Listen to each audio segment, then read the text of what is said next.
Naging usap-usapan sa social media kamakailan ang hindi lubos na pagkakakilala ng mga kabataan ngayon sa ilan nating mga bayani, gaya na lang ni Apolinario Mabini. Isang arkitekto at graphic artist tuloy ang nakaisip na gawin na lang na mala superhero ang mga bayani para mapako ang interes ng mga kabataan sa ating kasaysayan. Live mula sa Mendiola, si Dano Tingkungko may paandar. Jessica, simula nung maging viral yung tanong sa aktor na si Epi Quezon kung bakit ba pirmeng nakaupo yung kanyang ginampanang si Apolinario Mabini sa pelikulang General Luna, naging usap-usapan kung paano nga ba dapat ilapit ang kasaysayan sa kabataan. Lingid sa kaalaman nila, meron na mga gumagawa nito sa kanilang sariling paraan, katulad na lang nito.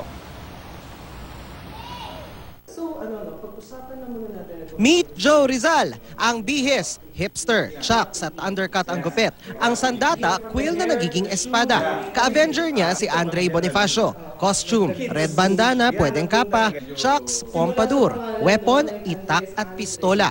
Isa pa, Anton, the General Luna. Costume, military chic, boots, makapal na bigote. Weapon, oversized paddle. Secret weapon, the Roman and Ruska assist. Saan kaya galing ang mga astig na superhero na ito? Sa inyong suking librong pangkasaysayan lang naman. Ilan lang ito sa mga dibuho ng architect at graphic artist na si Anthony Artony Dacayo. Mga modernong superhero sa postura pero national hero ang tunay na diwa. Konseptong una niyang dinevelop noong 2011 at pinopost sa Facebook tuwing National Heroes Day.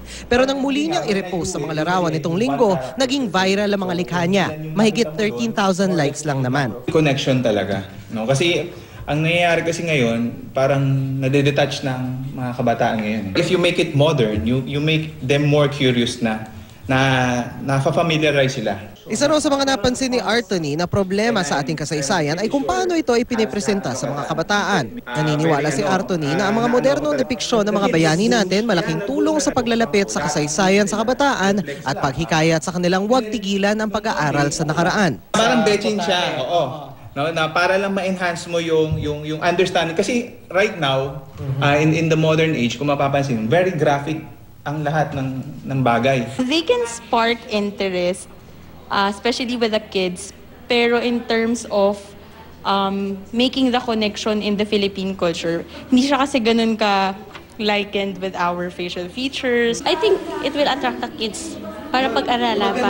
It's just a tool, no? Hindi dapat mawawala yung essence of yung truth or yung facts, no? Kasi yun pa rin yung importante. Para sa historian na si Professor Bernie Carganilla, malaking tulong ang anumang paraan para mailapit ang kasaysayan sa kabataan. Yung konsepto kasi ng bayani at saka superhero, konting hakbang lang yun magkadikit na yun Lalo't bukod sa agwat sa henerasyon, problema pa rin daw ang mismong presentasyon ng kasaysayan.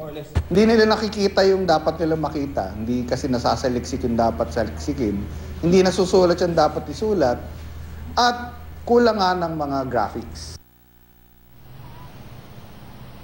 At Jessica, sabi pa sa atin ni Professor Carganilla na bagaman dapat suportahan ng lahat ng mga paraan para mailapit ang kasaysayan sa kabataan, kailangan pa rin daw masiguro na yung mga natama yung mga pagbabasehan nito from the historical perspective. Jessica? Ayoko magkomento dahil hindi naman tayo relevant sa usaping ito dahil hindi tayo ang target market nitong ganitong mga dibuho o obra. Maraming salamat sa iyo. Dano Tingkungko sa iyong paandar.